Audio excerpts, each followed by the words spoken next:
the deal? What's the deal? What's the deal? What's the deal? I'm gonna let some of y'all get up in here real quick.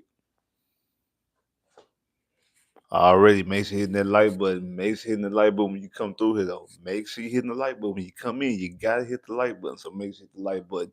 Really, really appreciate that. I know I'm late. I apologize. I apologize. What's good, bro? I know I'm late. I apologize. Had some stuff I had to do. Ran a little late. It's good. It's whatever. It's whatever. But I'm here now. Your boy's here now. So make sure you hitting that like button when y'all come up in here and let's talk about it. Man. Let some of y'all get up in here real quick. You know what I'm saying? Already, already. Hey, we gonna talk about it, man. We definitely gonna talk about it. We definitely gonna be talking about what's good, what's good, what's good. Already, already. Yeah, man. We gonna talk about it. We definitely gonna talk about it, man. We gonna talk about how y'all feeling about it. Hey, hey, play the song. Hey, LA, play the song. Hey, bro. Hey, play the song, man. Hey, play the song. I'm so surprised.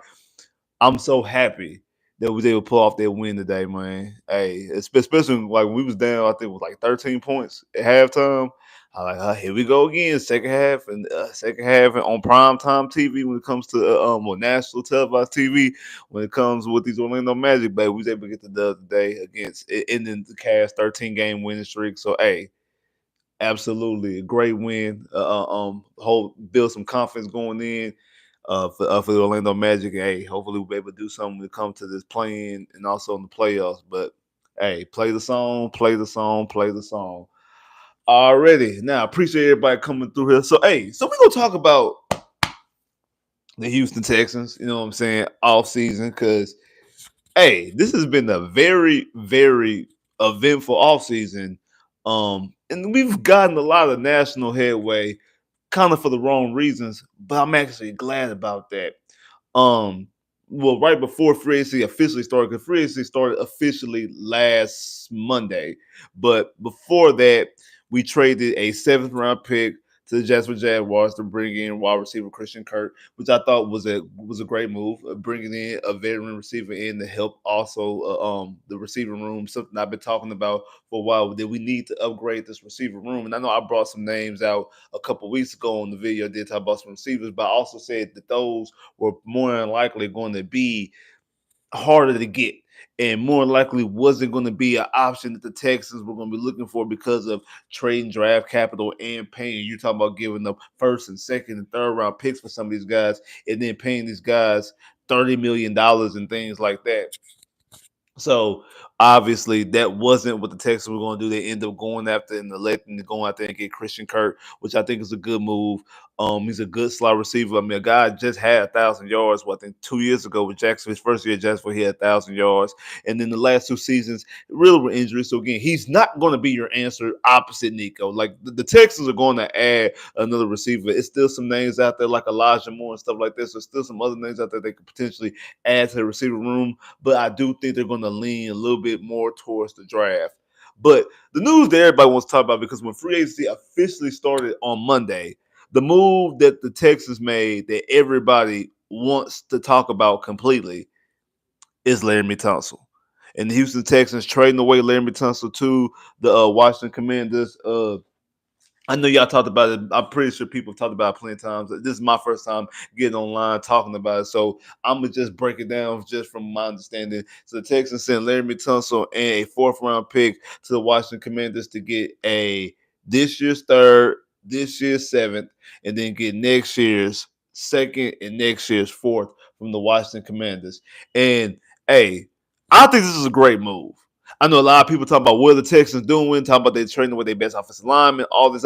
I talked about trading away Laramie Tunsil 2 months ago. Now, I talked about it in a trade potentially because people talking about going out there and get Gary Wilson. I had put Laramie Tunsil in a trade package. Us sending Laramie Tunsil, I forgot what pick I ended up having. I can't remember exactly, but it was sending a draft pick to go out there to the New York Jets to get in again Gary Wilson, because everybody, again, most Texan fans, especially towards the end of the season, wanted Gary Wilson to be the Texans target as a receiver for who they want them to go after and get. And a lot of people was out there like criticized my trade package. Talked about, well, we don't have an offensive line, we don't have a good offensive line. So yeah, the smart move is to get rid of your best offensive lineman. And I said in the clip that I said you want to relieve cap space, especially if you're going to be talking about giving a contract to Garrett Wilson, because you trade for Garrett Wilson, you're going to be paying Garrett Wilson, and you're more than likely going to be paying Garrett Wilson roughly around $30 million. And you're going to have to pay Stingley. You're going to eventually have to pay Nick. Visit to play CJ and also Will Anderson. So the move you made is get the biggest cap hit off your team in Laramie Tunsil. And it was more so with the cap relief with that trade, especially bringing in a receiver, not the real reason why they ended up trading with Laramie Tunsil. And like I said, a lot of people were mad about it and upset about it. And it's because just fast how quick life comes at you, because 2 months later, the Texans actually do, well, 2.5 months later, the Texans actually do trade away Laramie Tunsil. And a lot of Texan fans are happy about it, which is very surprising to me, because just 2 months ago, y'all were not wanting to move at all. And then also, if you fast forward 2 months prior to that, Texas fans want to bench Laramie Tunsil and want to cut Laramie Tunsil because of the Minnesota game. So it's a big roller coaster ride when it comes to the Texan fans and how they feel about Laramie Tunsil. My personal opinion about the move, I think was a great move. Laramie Tunsil is a phenomenal talent. He's a phenomenal talent. He is one of the best pass blockers in the NFL, 5-time Pro Bowler, but never been All-Pro. And the reason why he's never been All-Pro because he doesn't give that same amount of energy, that same amount of effort in pass block and run blocking that he does in pass blocking, because he understands and knows that, hey, I can be a superb pass blocker and a mediocre run blocker. I'm going to get paid the top billing. I'm going to be the highest paid left tackle when it's time for me to negotiate my contract. I'm gonna be above that. I'm gonna be in that realm if I am a plus pass blocker and a minus run blocker versus me being a plus run blocker and a minus pass blocker, or me just be an average run blocker and an average pass blocker. Like if you're slightly above average at run blocking and slightly above at pass blocking, you're not getting the type of contract that Laramie Tunsil gets. So he knows, hey, if I put all my energy, it's kind of like in basketball. Hey, if I don't play no defense, but I am a superb 3-point shooter, they're gonna pay me. I'm gonna get the sneaker deals. I'm gonna get all the endorsements. It's like I could be a minus player on defense, but be a superb offensive scorer. I'm going to be able to get the benefits and be able to get the contracts and things like that. That's what Laramie Tunsil knows and understands. And that trickle-down effect went over to also Tytus Howard. And there lies the problem, because you had Laramie Tunsil be the captain. He was a captain with a C on the chest, and him be the captain and the leader of that offensive line room. And you've seen it go throughout the offensive lineman. Because remember, what was the reason why they drafted Tyus Howard? They tell the story all the time about that. Well, Bill O'Brien told the story all the time that when it was him, Titus, and I think Tim Kelly. They was in the office, and he was asking Titus about some type of blocking scheme or something like that. And he gave an example and started giving the demonstration, and was pass blocking on Tim Kelly, and almost pushed Tim Kelly out of a window. Bill O'Brien had to blow a whistle, had to find a whistle and blow a whistle because of the effort that Titus was giving. Titus played at HBCU, so for him to elevate himself to be a first-round draft pick, obviously had to have some type of a level and intensity and things like that.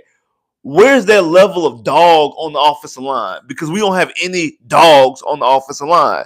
There's plenty of times that CJ was getting hit and getting abused. Offensive lineman wasn't even helping CJ up.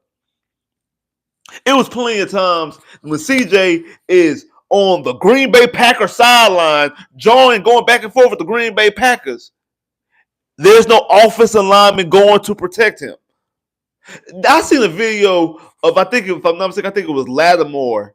I think it was Marshawn Lattimore was talking trash and getting up in Jameis Winston's face, and you seen You see Mike Evans come from across the field, run, and just push the mess out of Lamar. Like, you're not going to do that to my quarterback. You're not going to go up and get my quarterback's face. We have offensive linemen that sit up there and they let CJ get into it with the whole sideline of the Green Bay Packers. There's plenty of times that Tyus Howard and Laramie Tunsil, again, gets it from Laramie Tunsil, will do they block, and after they block their initial person, they just stop and stand around. CJ sitting there getting hit, and they just watching. They just looking at CJ. They're not going to go find nobody else to block. They just watching the football game. Like, okay, now I did my job. Now let me watch the rest of the game. Like, where is that mentality? But then 2 years ago, CJ's rookie year, when CJ got into it with the linebacker from the Denver Broncos, you seen Patterson and all those other offensive linemen. They running up like, nah, you ain't about to talk to my quarterback like that. They got up in their face and they separated. Where's that level of protection? It's a mentality thing. And again, Laramie was the catalyst of that soft-ass mentality that the Texans have from the offensive line standpoint. If you look at the way the defense is with Shire, and we're going to get to Gardner Johnson in a minute, the intensity that defense plays with, the way that the nastiness that the defense plays with, they don't happen on the offensive line. It doesn't happen on the offense. On the offense, it's completely soft. So this is a level of addition by subtraction. And I understand what the naysayers and what the general public thinks of, because they look at a guy who's a Pro Bowler, multi-time Pro Bowler, and also you lose the best player on your offensive line, and the problem of your team was the offensive line. I see why they criticize that. But like I said, like I've been talking to some of the guys throughout the week, I was like, hey, it's similar to last year with the Buffalo Bills and Stephon Diggs. And and the parallels are very, very similar. Like, the Bills got rid of Stephon Diggs, didn't have a receiver, needed a receiver. Texan fans, we got Stephon Diggs. And would the Texan fans go out there and say, man, Buffalo stupid, y'all stupid, we got Stephon Diggs, all this type of stuff like this? And what the Bills fans saying, y'all gonna see. Stephon Diggs, he gonna ask for a contract, and he gonna do all this. Y'all gonna see. And Texan fans like, no. Same thing. I didn't expect the Buffalo Bills to have the type of season that they had because of them losing Stephon Diggs. And Josh Allen goes out there and has an MVP type year. Again, I don't think he should have won the MVP. I think that Lamar Jackson had a better season than him. It states that Lamar Jackson was the first team All-Pro and Josh Allen wasn't. Josh Allen's the first ever MVP to not win first team All-Pro with his position, but that's a conversation for another day. But he still had his best season ever. Still awarded him an MVP season. Still made to an AFC Championship game. The last 3 years, they lost in the divisional round. This year without Stephon Diggs, they made it all the way to the AFC Championship game.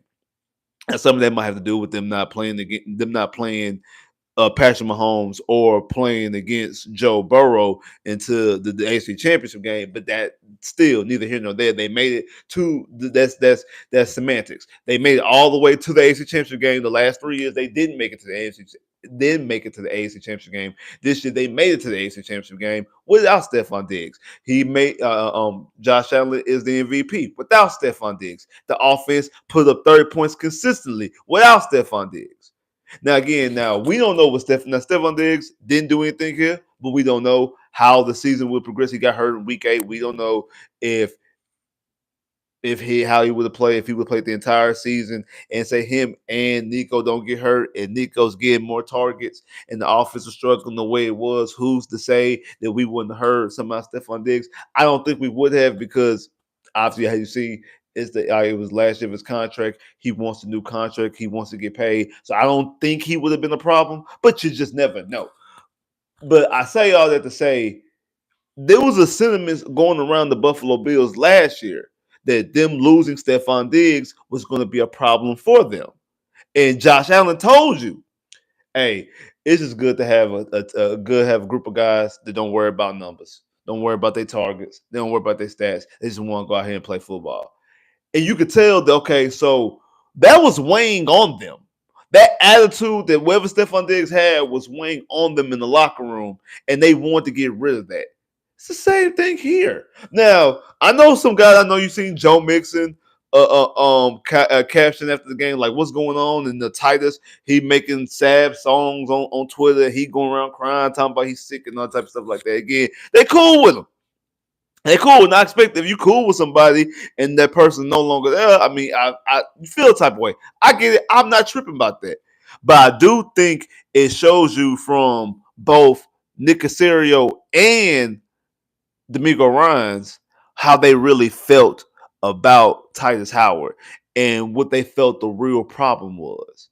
And they felt that this person could not be the leader. And I think that CJ, on an accident, is one of the reasons why Titus Howard got traded. Laramie Tunsil got traded. I keep saying Titus Howard. My bad. I mean Laramie Tunsil. The reason why Laramie Tunsil got traded because he was on podcasts several times last year talking about, hey man, Tunsil, hey, he a vet.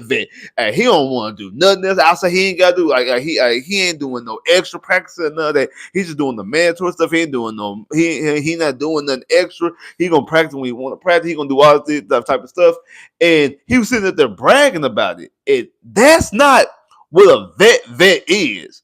That's not the right terminology for a vet. The right terminology for a vet is what like JJ was doing, what D'Amico was doing when he was a player, like a person who comes to work every single day. That's the terminology and the definition of a vet. And I'm pretty sure that both D'Amico, who's played in the league, and Nick Casario, who's been in the league for 20 plus years, been on different type of teams, they've won Super Bowls and things like that. They're both looking at like, this is what our quarterback think a vet is. Like, our quarterback thinks that this is a vet. This is what our quarterback thinks is a vet. Man. Hey, we gotta do something about this. So I think that those were things that got Tunsil out of it. Also, the emergency of Blake Fisher. Like another, because people are like, okay, so what are they gonna do about left tackle? What are they gonna do about tackle? Bro, we have our tackle already on the team. And Blake Fisher. Now, Blake Fisher might stay in right, and they might move Titus Howard to left, or they might put Blake Fisher at left, which I think they should do. I think they should put Blake Fisher at left and put Titus back at right tackle, because Titus as a right tackle was fine. Nothing was wrong with Titus at right tackle. The only reason why they moved Titus to guard is because of the need at guard. And they used Blake Fisher and put Blake Fisher at right tackle. And I think that Blake Fisher played well enough that you couldn't put him back on the bench.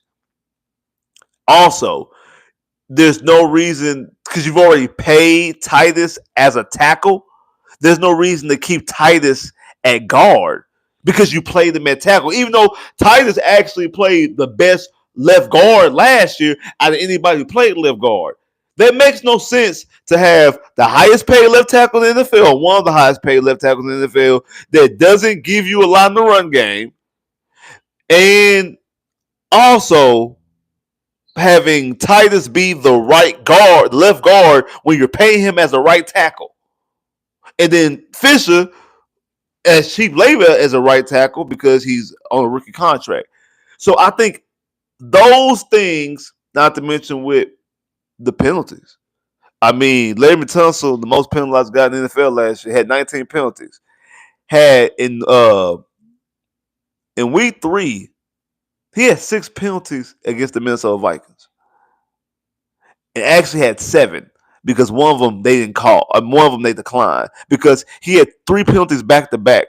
And the last one they just went ahead and declined it because it already took them out of field goal. It already took us out of field goal range, and for them to accept the penalty would have gave us an extra down. To try to either get back in the field goal range or to possibly even a crazy play end up getting the first down. So they end up just denying the penalty. It's just, hey, we just gonna deny the penalty and let them punt the football. We're not gonna give them another chance to get that down. for another chance on that down. Hey, we just gonna let them. They already gonna punt. We just gonna let them punt. We just gonna deny that penalty. But so like he got flagged on that game 7 times. 6 of them were accepted in one game, which is egregious. 19 for 95 yards total the entire season. He cost you at least 95 yards on penalties. Not to mention the yards that were gained in certain plays that got called back, like the 70-yard touchdown that Nico Collins had. Like that cost you 5 yards on the yardage, like as far as like it's a 5-yard flag, but it cost you 75 yards and the touchdown. Remember that. It cost you 75 yards and a touchdown.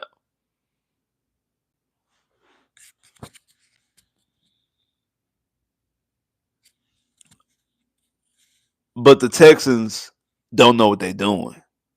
The Texans are idiots. The Texans, what are they doing? They're failing CJ Stroud. No, what they're doing is addition by subtraction. We gotta fix the way this room is. And also, I see people also on Twitter, and some of these people who y'all know, these are people who got media passes. You know what I'm saying? Because they can go inside there and they might be on some YouTube shows and some podcasts, and because they got quote unquote relationships with some of these players. And like, hey, when they come into the room, when they come into the locker room, all the players are like, hey, what's up? Hey, what's up? What's up? And that's what they living on. They upset about Laramie Tunsil and want to say that Laramie Tunsil shouldn't be responsible for keeping the offensive line together. He shouldn't be responsible for the leadership, because that's on coaching. That's what the coaches are there for. That's what Bobby Slowick and I forgot what the other the former offensive line coach is. That they should be the ones held accountable and not Laramie Tunsil. That's a load of crap. That's a complete load of bull. He got a damn C on his damn chest, so he's not responsible for being in charge of the rest of the offensive linemen when they looking at him as the leader of the damn offensive line because he got damn C on his chest. But he don't need to be held responsible for it while he's the highest paid left tackle in the NFL. While he giving up flag after flag after flag every single damn game. But he don't need to be held responsible for it because he's not a coach. He's a player. That's a load of bull, and you know it. And you need to keep your stuff together just because, they know who you are when you go inside the locker room. Nobody care who you is when you go inside the damn locker room. Do your damn job and criticize people when they need to be fucking criticized. It's point blank, period. That's just stupid softness that this damn city always do when we got the soft-ass media. Because that shit don't fly in New York. It don't fly in L.A. They don't fly in the other media markets where they actually have an actual media that hold the teams, the organizations, the players, and the coaches accountable. But y'all too scared to do that. Y'all too scared to do that because y'all think somebody gonna take away your credentials. No, we're gonna look at you a different way. We're gonna be like, hey, at least they asking the hard questions. At least they holding these people accountable. But then y'all too scared to do that. Because y'all soft. Y'all got that soft-ass mentality. Just like this damn offensive line. Got the soft-ass mentality. And we have to get rid of somebody so we can get this offensive line together. This just straight up. Just straight up. And I'm just sick of hearing that. I'm just sick of hearing and seeing this soft mentality. Ooh, teach everybody with clip. Man, this is soft, man. Like, come on. We're grown. We're grown. These are grown men that can be criticized. It needs to be criticized when it's valuable, when it's accounted for. Like all this is bull. Just that's the offensive line coach job. They're not coaches. Laramie Tunsil's not a coach. He's a player. Why should he be held accountable for holding the offensive line and getting the offensive line great? Because he has a C on his chest. He was talked about as being a captain. That's why. That's why he's the highest paid left tackle. That's why. That's why. He's the veteran on the offensive line. That's why. He was traded for 2 first-round picks and the second-round pick. That's why. That's why. That's why he should be held accountable when it comes to the offensive line. That's why he should be able to get these guys together and get and all the mistakes. He should be the last person making these type of mistakes again, you're going to get a penalty here and there. But these are the last type of person you need to be making all these penalties. 19 penalties. 19. The most penalized person in the NFL. And then they're not even aggressive penalties. They're not even holding penalties, blocking the backs, face masks, using illegal arms, tripping. No, it's not even aggressive penalties. It's not even aggressive penalties. It's false starts because you're trying to get a jump. You know why you're trying to get a jump? So you can have a good grade on have a good grade on PFF. Because you know, if you ever notice, when he gets a false start, it's never on the run play. It's never on the run play. Anytime he gets a false start, it's on the passing play. He's never gotten a false start that I can remember that happened on the run play. So Laramie Tunsil, why are you not trying to get a jump on the run plays? Why are you only trying to get a jump on the pass plays? And there's plenty of times that he's got a false start that they don't even call. There's be plenty of times I'll be looking at it, I'll be like, Laramie Tunsil jumped out. But they miss it. And I think sometimes they just be giving them a pass. I think they be like, man, we know he gonna jump. Like I ain't gonna be pulling the flag every 5 minutes. Nah, I ain't about to be doing that. I ain't about to keep on pulling this flag every 5 minutes. So just let it go ahead and go. But he jumps off. There's plenty of times that he jumps off and gets a false start. There's plenty of times he jump on get a false start and they don't even call it.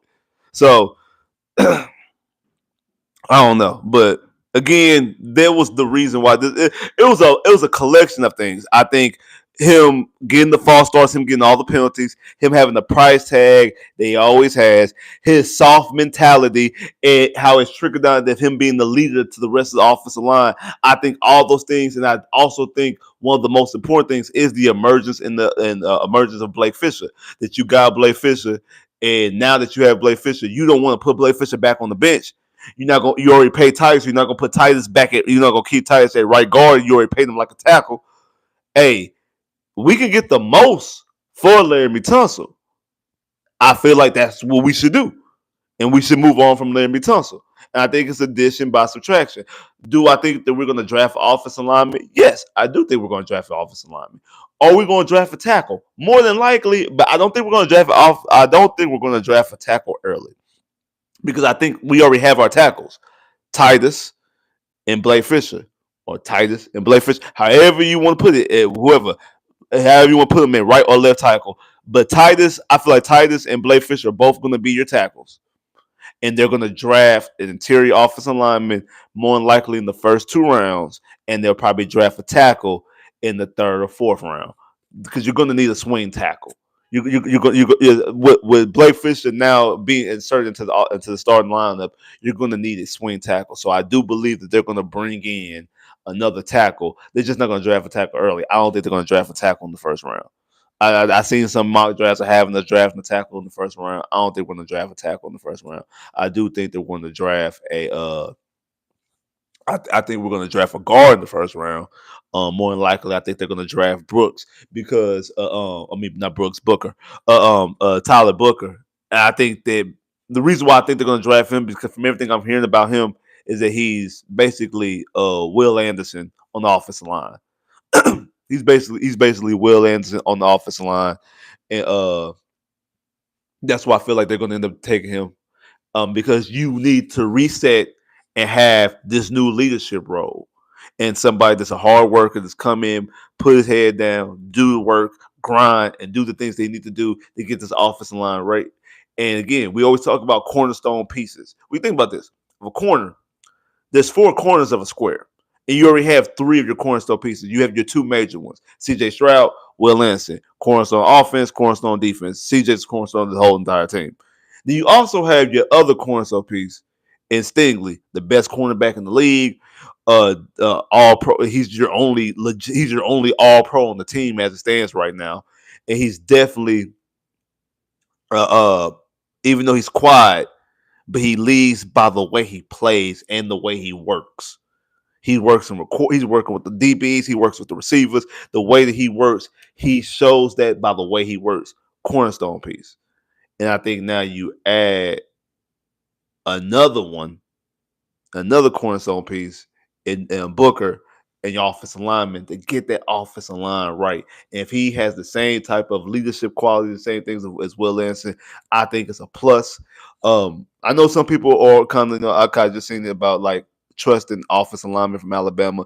I had my reservations more so trusting Nick Caserio drafting offensive lineman, but it was brought to my knowledge and my attention, and I actually had to sit back and agree with it that for the last couple times outside of Blake Fisher, and even with Blake Fisher as well, that Nick, when he was drafting offensive linemen, he was just drafting offensive linemen, like just out there just drafting offensive linemen. He didn't actually have an actual sense of direction or plan.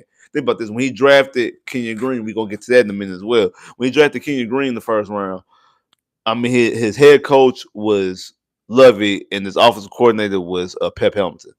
Didn't have a sense of direction. Then he drafted Juice and Patterson. And again, I think if you want to sit back and think about it, Patterson being a 6th-round pick, just the way Patterson been playing, Patterson actually was a good pick. Like by Patterson, you're getting a lot out of Patterson that you shouldn't be getting out of Patterson being the 6th-round pick. A lot of 6th-round picks don't even be on the team a year later. And we're talking about Patterson more likely being the starter next year, or at the very least battling Juice for that starting job. And again, he's out there with Bobby Slowick. I think now with Nick Caley being the OC, with Popovich being the offensive line coach, him and Popovich have history together, and so their offensive line philosophy has connection. Unlike with Bobby and Strausser, with their offensive line, I mean Strausser never coached the Shanahan Kubiak scheme before. So he never coached that zone running. So he had he didn't know what he was doing. He trying to inform these guys. So so didn't nobody know what they're doing. And we already know that Bobby damn sure didn't know what he was doing. So you add those metrics that those guys have an actual plan in the decision of what they're doing. I do think that drafting the offensive lineman going forward, that Nick Caserio has a plan and has a direction of what type of offensive lineman that he wants. He has a direction of what type of offensive lineman his coaches are going to want. So he has a direction, and he knows exactly what he wants and what he wants to do with the offensive line. So I do think that I think that he needs another chance, offensive lineman in the way that and we kind of was saying the same thing last year, during free agency. I mean, like we were talking about bringing in DBs and stuff like that, talking about bringing in players, and a lot of players, a lot of players that we talked about going out there to get Eric Armstead and all these other players went on to the other teams, and we didn't do anything. And then the players that we end up getting, we end up getting again maximizing the most out of them, and they play well on the defensive line. They play well in the secondary. I mean, you went out there, you got Jeff Okudah and C.J. Henderson and Miles Bryant, but you drafted Kamari, and Kamari came out there, and Kamari was one of the best rookies out there from a cornerback standpoint. I do think that from Philadelphia played better than Kamari, but Kamari definitely played well. It was one of the best corners in the NFL last year, especially from a rookie standpoint. And him and Stingley together, also with the addition of Kalen Bullock and now Gardner Johnson, is going to be an even dangerous secondary. Now, speaking of that, because the Texans and Nick Caserio wasn't just done Monday, the first day of free agency, when they traded away Laramie Tunsil, because the next day, Tuesday morning, they made, in my opinion, I feel like the best move of free agency for the Houston Texans. And I asked this question on Twitter, like, what move was your favorite move? And the way I phrased it and positioned the answers, because I want to understand something. Because we all know that the Texans traded away Kenyon Green to the Philadelphia Eagles to get safety C.J. Gardner Johnson. Now, I asked this on Twitter, and asked this on my YouTube page. Hey, if you haven't voted, go on the community wall and vote right now. And you can tell it's still up there. So you want to go on the community wall right now, and after the video, go on the community wall and vote. But I asked, what was your favorite move? Trading away Laramie Tunsil, They had 17%. Trading and acquiring Christian Kirk, they got 6%. Acquiring C.J. Gardner-Johnson, that's the favorite at 65%, or trade away Kenyon Green at 12%. And the reason why this is my favorite move, because Laramie Tunsil, and I also forgot to mention that we also cleared up with Laramie Tunsil, cleared up almost $14 million in cap space, so that makes makes a lot of sense as well. But the thing when it comes to Kenyon Green, and the reason why this is my favorite move is because it was the Texans and Nick Caserio had every right to keep Kenyon Green on the team, and they had every opportunity to. And this right here just let me know that they not messing around. That they're not messing around. And if you don't meet the standard that we want, we don't care that you're the highest paid left tackle in the NFL. We don't care that you're a 5-time Pro Bowler. And we don't care that you were a first round draft pick. This right there is admitting a mistake and going ahead and rectifying it, because Kenyon Green was a first round pick. Kenyon Green, you still had Kenyon Green under your control for the next 2 seasons. He's still in the contract this season, and if you want to add a 50-50 option on him, you actually could, and no one would have really blamed you, because you need offensive line help. At the very least, if you don't have a starter, you at the very least can utilize a backup, and you definitely needed the offensive line help. So there would have been no one would have not blamed you for keeping Kenyon Green. And for them to move on from Kenyon Green and then they get Gardner Johnson, a safety that in the last 3 years has 13 interceptions. In one of those years, he only played 2 games. And in the last 3 years, the teams he's been on went to the Super Bowl, AFC Championship game, and then won the Super Bowl in the last 3 seasons. Bro, that was my favorite move. Admitting that you were wrong on Kenyon Green. It reminds me of the Brock Osweiler situation, because there was nothing you could tell me that the Texans were going to keep Brock Osweiler for another year or 2. Like, it wasn't about it was just like, oh, they're not going to admit that they were wrong, and we're going to keep Brock, and we're going to try to get. When we trade away Brock Osweiler to the Cleveland Browns, I'm like, they actually did it. They actually did something that I didn't expect them to do, admitting a mistake. These NFL franchises hate to admit when they make a mistake. And the fact that you traded away Brock admitted that you made a mistake. The fact that you traded away Kenyon Green admitted that you made a mistake. Because, hey, we all could have who I thought was the number 1 player on the board, and Kyle Hamilton. He was right there. Now, I do think, me personally, again, I have no information. This is just me personally. I feel like at pick 12, because that was the original pick, the Texans and Nick Caserio wanted to draft a receiver. That was the year that you had Drake London, Jameson Williams, Garrett Wilson, and Chris Olave. All 4 of those guys went back to back to back to back right in front of the Texans. The pick right for the Texans was Chris Olave with New Orleans. And I think because they waited till they got on the clock to move. They waited till they got on the clock to move.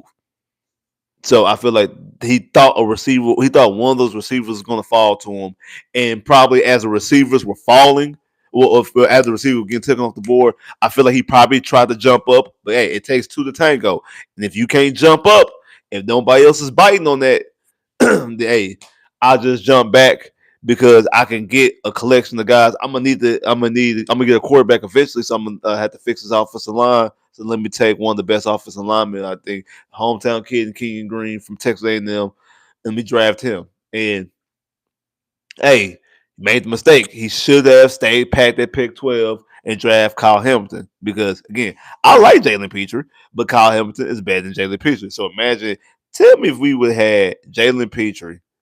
I mean, said Jay Petrie. Tell me we had Kyle Hamilton, Stingley, Kamari, and Kalen Bullock on this team.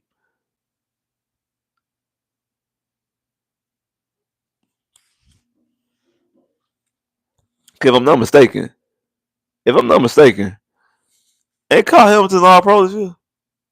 Didn't Kyle Hamilton become All Pro safety this year? I know he was a Pro Bowler. Is it Kyle Hamilton? So you tell me we had two All Pros, All Pro Stingley and All Pro Kyle Hamilton. Don't make me mad real quick. Y'all don't make me mad. But but I do think that was a possibility and should be a possibility. And again, I see somebody said that why is Kenyon Green be all pro? He probably will. But Kenyon Green is going to be able to be a better player in Philadelphia. And I don't think Texas fans we should feel any type of way about it. They have a good offensive line coach over there. They have a good program over there. They make offensive linemen better. I don't know if he's ever going to be like a top guard, but I do because he does have talent. I do think he will be a better player and he will be a good player. But it just wasn't working here in Houston. It wasn't. It just wasn't working. And how he looked, especially how he looked at that Indianapolis game and that in the Jets game before he got hurt, was pitiful. Like we talk about how Laramie Tunsil looked in that Minnesota game. That was the worst game from a penalty standpoint. That was egregious. But from a play standpoint, that Indianapolis game and that Jets game was atrocious. And that might, and it's crazy because as bad as offensive lineman has been throughout the history of the franchise from 2002 all the way to 2024, those two might be the worst performances from an offensive lineman that this franchise has ever seen that Kenyon Green had. So you had to move on. You had to move on. You had to move on. You absolutely had to move on. You just did. You absolutely had to move on. You absolutely had to move on. You just had no choice. And now you've upgraded the secondary to you've upgraded the secondary to a very, I think this is going to be a very very dangerous secondary with all pro Sting, Kamara Lashley going to his second year, uh, Bullock going to his second year, and now you add in another ball hawking safety like CJ Gardner Johnson. This is going to be a very very elite secondary, one of if not the best secondary in the NFL. I'm ready to say it right now. And shout out to my boy, Big B because uh, he brought up a good point. He brought up a good point. Cause no, I think I seen somebody talking about no fly zone, and he brought up a good point. And people talk about no fly zone, Legion of Boom. Those teams are people already got those names. This secondary should be Clamp City, and it fits because think about it: the Rockets, Clutch City, the Astros, Crush City, the Houston Texans. This secondary, Clamp City. So shout out to my boy Big B for bringing that up. So we're not calling it the no fly zone. We're not calling it Legion the Boom 2.0. We calling it Clamp City.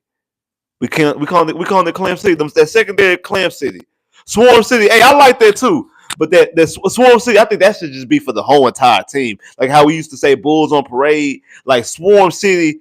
But you know what? That swarm is a good one too, though, because they swarm into the football. Even though that's not what the word swarm means, because it's an acronym. But hey, I like that one too. I like that. Kendrick. Shout out to boy Kendrick for putting in the swarm city. Hey, we gonna use that one too. So when we talk about the secondary, we talk about the team. Don't say no fly zone or Legion of the Boom 2.0. We calling it Clamp City or we're gonna call it Swarm City. Well, either one. We got one. We also gotta throw the word city into it too. We could because hey, we call H Town the city. We call it the city. You know what I'm saying? Hey, we got like I say Crush City with the Astros and Clutch City when it comes to the Rockets. So yeah. Crash Out City. Now we don't call it Crash Out City. We're not gonna call it Crash Out City. We ain't gonna do that. That's another type of connection to us now. So we gonna, but I do like that. I do like Swarm City. I ain't gonna lie. That Swarm City got a ring to it too. That Swarm City definitely got a ring to it too. We gonna call it either Swarm City or we gonna call it Clamp City. I do like Clamp City, because the secondary putting the clamps down, and because that boy Stingley wear 24. Clamp City, when they get put on 24-hour lockdown. That's another reason why I like Clamp City. That's another reason why we gonna call it Clamp City, because them boys Clam City, we put them receivers on 24-hour lockdown. Cause the 24 hours that they gonna be inside the city playing against, them 24 hours that they playing inside NRG, they gonna be clamped up. But it writes itself. It writes itself. It writes itself. 24 Clam City, where them opposing receivers get put on 24-hour lockdown. 24-hour lockdown. Clam City, we put them receivers on clamp. I'm saying this wrong. Clam City, we put the clamps on the receivers for 24-hour lockdown. There you go. That's it. Right. What's today's date? Say 16th. Yeah, today's 16th. So March 16th, 2025. It's official. The Houston Texans secondary. We calling it Clamp City. We calling it Clamp City, where the opposing receivers get clamped up for a 24-hour lockdown. We put the clamps on a 24-hour lockdown down here. You know what I'm saying? Clamp City. I like that. This secondary, like I say, all jokes aside, this secondary is dangerous. Y'all. It really is. This is a real deal dangerous secondary. And not to mention with the pass rush with Will and Daniil.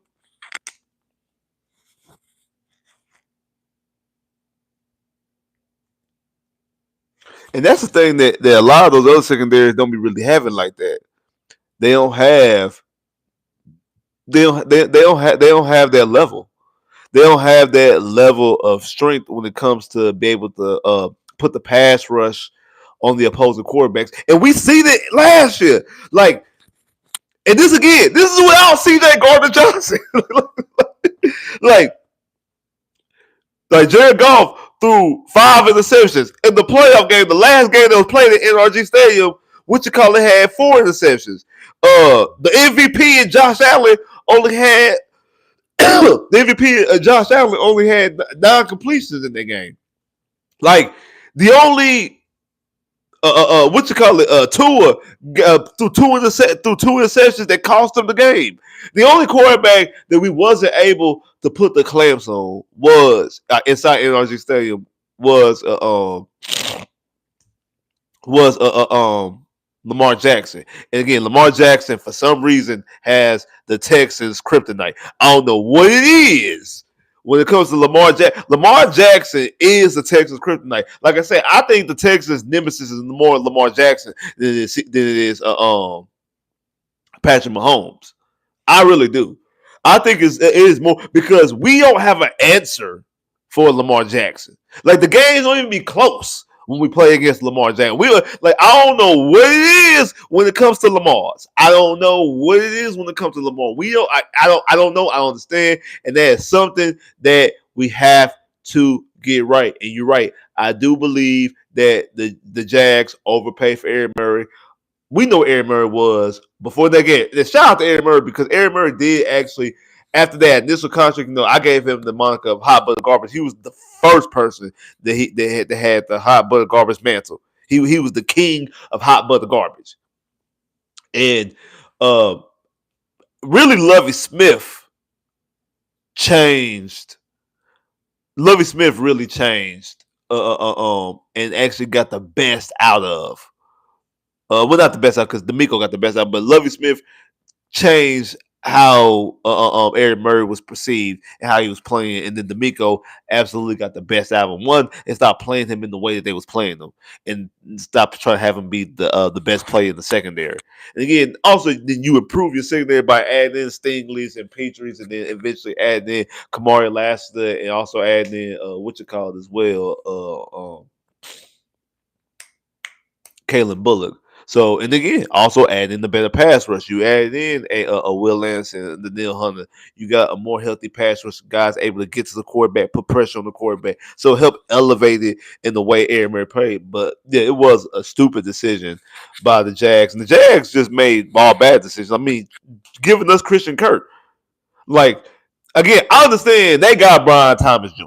I get it. They got Brian Thomas Jr. And Brian Thomas Jr., I feel like, is going to be one of those ones to receive. I think Brian Thomas Jr. is a excellent talent when it comes to receive position. But I do think that Christian Kirk is going to be able to help this Texas team. He's going to help elevate the floor. Again, I don't think that he's going to be the number 2 receiver. I do think that we will add the number 2 receiver in April. Cause I think I've been going back and forth with this because again we got 2 third-round picks now with the Laramie Tunsil trade. We have a second-round pick. We have 2 second-round picks next year. I think the Texans will draft twice in the second round. I do think they'll take a receiver in the second round. I've been going back and forth. I said I think I had a gut feel the other day. I was telling people I think I had a gut feeling that we weren't going to take a receiver until later on in the draft. I've kind of switched that and changed. I do think that the Texans will draft a receiver in the top of the second round and maybe even jump back into the back half of the first round. I wouldn't be surprised if they jump into the back half of the first round and get a receiver after they take offensive lineman in the beginning, or take offensive lineman at pick 25. It would surprise me if they jump back into pick 30, pick 31, pick 32, which would be no, pick 32 is in the first round. Pick 33 will be in the second round. I wouldn't be surprised if they did that. It wouldn't surprise me at all. It wouldn't surprise me at all because I do think that they're going to go after. They're going to try to add in another receiver. But the main thing is to make sure you boost up this offensive lineman. You did a good job and a good thing by getting that guy out. Now we have to make sure that we have the right guys in right here to help protect your quarterback. You know what I'm saying? So I do think, but then you need people to throw to because again, no matter if you have a brick wall in front of him, if the people who he throwing the football ain't reliable and catch the football, we see CJ halftime this year. This year, we see him halftime and make an incredible throw. It makes you drop it. Or sometimes, even when you have the best offensive line, sometimes you need your receivers to make a play. Sometimes you need your receiver to make a play. And you need the type of receivers to make a play. Like how we always talk about, how we talk about with Stingley. With Stingley in that trail position, Stingley will come up with an interception. So the best thing for a quarterback to throw when he sees Stingley in that trail position, he's throwing to his receiver. The best thing for him to do is to overthrow his receiver and just hope his receiver come up and make a play. Well, you need those type of receivers to do that. He got that in Nico Collins. Does he have that on the opposite side? And as it stands right now, he doesn't. So I do believe that they have and will add a receiver. I'm gonna have I got some guys who I think will be there at the back half of the first round, beginning of the second round. They could potentially be in the mix for the Texans for receiver wise. So I'm gonna have video dropping. I know it's been a while since I dropped the video. But I will drop a video about some receivers and also about some offensive linemen as well, because again, we have to fix this offensive line and we have to get the right offensive line, because it's not just about talent. It's also about getting the right type of guys in the building, the right type of guys right there to fix the mindset. And I do think that we're on the track. We're trending on the right track. So ignore all the noise. And I actually think it's good that the noise is counting against the Texans. I think that's when the Texans play at their best, is when they're thriving. They thrive at their best when people are talking about, hey, the Texans are stupid. They just gave the Arizona Cardinals the first pick in the draft. Why would they jump up to get Will Anderson? They gave the Texans they just gave them the first pick. Why did they draft C.J. Stroud? They should just wait for Caleb Williams. They should just wait for Quinn Ewers. Why would they draft C.J. Stroud? They didn't get Bryce Young. Like that's when the Texans go out there and they handle business.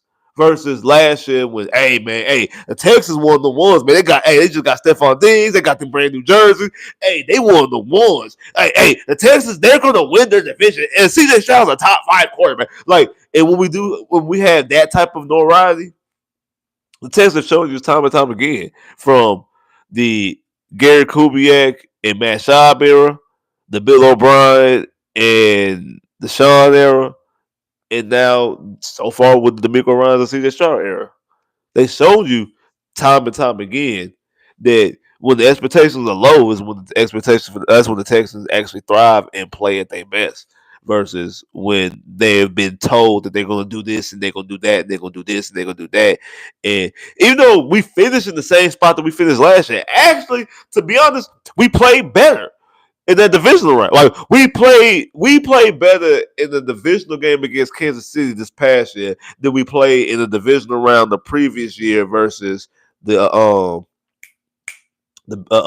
what you call it against the Ravens. Remember the division round against the Ravens, it was 10-10 at halftime, and we didn't score offensive touchdown. The only touchdown we scored was Steven Sims run that punt back right before halftime, and then we got the football going into halftime, and Fairbairn missed the field goal, and we went in halftime, but that game tied 10-10, ended up losing what like 31-10 or something like that.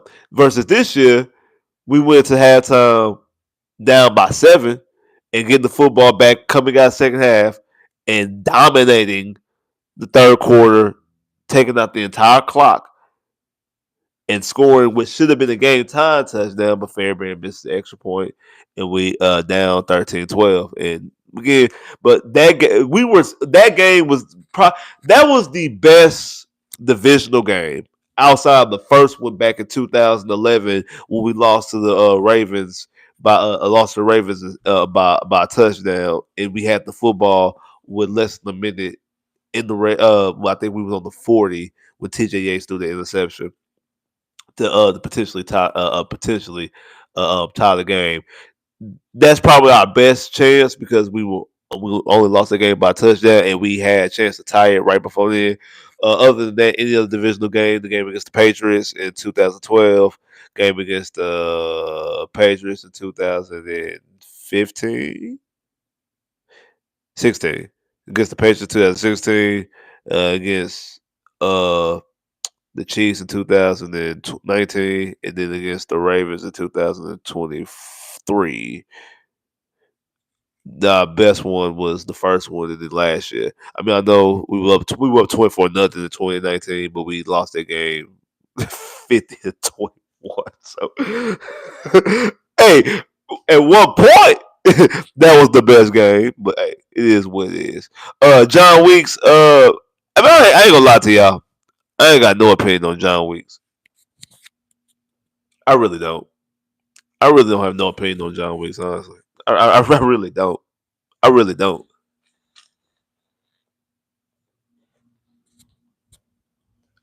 I really don't have no opinion on John Weeks. The Texans, like I guess losing John Weeks. I mean, I know he played on the team for 15 years. Uh, yeah, I don't really have no opinion about it. Honestly, I really don't. I really don't have no opinion about John Weeks. Honestly, be long Texan, long tenured Texan. Now I signed a contract with the 49ers, I think. Uh, I mean, he's a long snapper. Like, I mean, now we never had issue when it comes to a long snap, but I'm not. I don't really have an opinion about it. Like, get your money. I don't really have an opinion about it.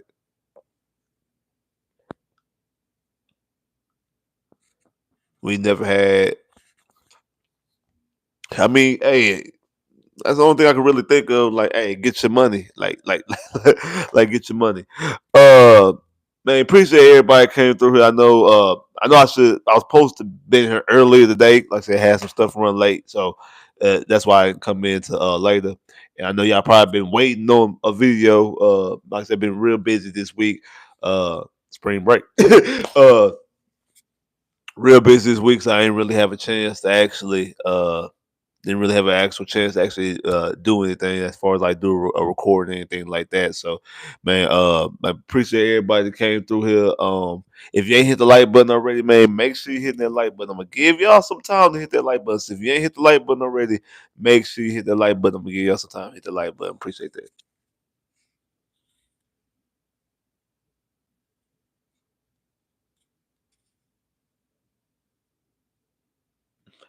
If you ain't hit the like button already, man, make sure you hit that like button. Really appreciate that. Like I said, man, I got some prospects who I think who the Texans could, should, and might and would target during the NFL draft. So I'm definitely gonna break those down so y'all know exactly what I think. And I'm also gonna do. I don't know when I'm gonna do it. I'm gonna do an official mock draft. Like, so I don't know if I want to do it right before the draft. 'Cause I still got some time right before the draft. I won't want to do it like in the next like week or two. But I do want to do an official mock draft right before the draft. And also, I'm going to do a live draft stream. So we, especially now this year, we got first round pick. Unlike last year, we didn't have first round pick. Well, as of right now, we got first round pick. Who knows? Well, when it comes to Nick Casario, but I do think that hey, I'm going to do a live. We're going to do a live video, live stream for the draft. First, second, third round, all those rounds. Like so, be well and be prepared that we're going to do a live stream for the NFL draft. So make sure y'all right here. Y'all hitting that like button, y'all sharing, y'all subscribing, y'all get ready for the NFL draft, man. But like I said, appreciate everybody to come through here. If you ain't hit the like button already, man, make sure you hit the like button. If you haven't checked out my last couple of videos, make sure you hit that like button and go click that bell and check out those last videos. And also, if you ain't voted on that poll, go and vote. Go and vote. Go and vote. Also, follow your boy on social media. The link is in the description, so make sure you follow your boy on social media. But if right, I'll tell you right now on IG, it's Spitz389 underscore, and on Twitter/X, whatever you want to call it, it's Spitz389 YouTube. So make sure y'all go out there, y'all follow your boy on the social media websites because hey, when I go live, when I drop videos, those be the first places that get notified. Cause those YouTube don't be sending out notifications like that. So those be the first place to get notified. So hey, you want to know that I'm going live, you want to know I'm dropping the video, whatever, you want to know other information, hey, check out those social medias. And those will be the first, those will be your best bet. Also, man, like I said, like, share, hit that like button, share, subscribe, do all that good stuff. And like I said, go look at my last couple of videos if y'all ain't checked them out, talking about receivers and also talking about Stingley in this contract. So make sure you go check that as well. I holla.